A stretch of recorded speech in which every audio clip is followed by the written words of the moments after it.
যুদ্ধের আগে আল্লাহ তাআলা আমার স্বপ্নগুলোর সংবাদ পাকিস্তান আর্মি চিফের কাছে পৌঁছে দেন এবং সর্বশেষ নবী মোহাম্মদ সাল্লাল্লাহু আলাইহি ওয়াসাল্লাম তার স্বপ্নে আমার স্বপ্নগুলোর সাক্ষ্য দেন যে কাসিম তার স্বপ্ন সম্পর্কে কারো কাছে মিথ্যা বলছে না এবং তার স্বপ্নগুলো সত্য এবং সেগুলো আল্লাহ তাআলার পক্ষ থেকে এবং ঠিক সেই অনুযায়ী কিছু ঘটতে যাচ্ছে যেমনটি কাসিমের স্বপ্নে দেখানো হয়েছে।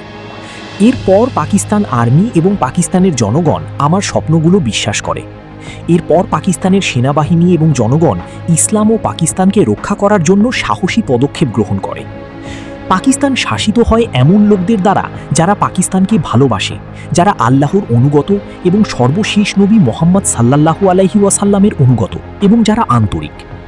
পাকিস্তান সব ধরনের শিরক থেকে পরিশুদ্ধ হয় এবং ন্যায় বিচার প্রতিষ্ঠিত হয় এবং এমন একটি ন্যায় বিচারের ব্যবস্থা গড়ে ওঠে যে বাকি বিশ্ব বিস্মিত হয়ে যায় এবং এমন একটি শাসন ব্যবস্থা গঠিত হয় যে পাকিস্তান উন্নতি করতে শুরু করে এবং যুদ্ধের জন্যও প্রস্তুতি নিতে থাকে। কিন্তু এর সাথে সাথে তুরস্ক ও মধ্যপ্রাচ্যে ধ্বংস শুরু হতে থাকে এবং মধ্যপ্রাচ্যে নতুন সন্ত্রাসী গোষ্ঠী গঠিত হয়। পাকিস্তান তার সীমিত সম্পদের কারণে মধ্যপ্রাচ্য ও তুরস্কের সব যুদ্ধে অংশ নিতে পারেনি, কিন্তু মক্কা ও মদিনার পবিত্রতা রক্ষা করে।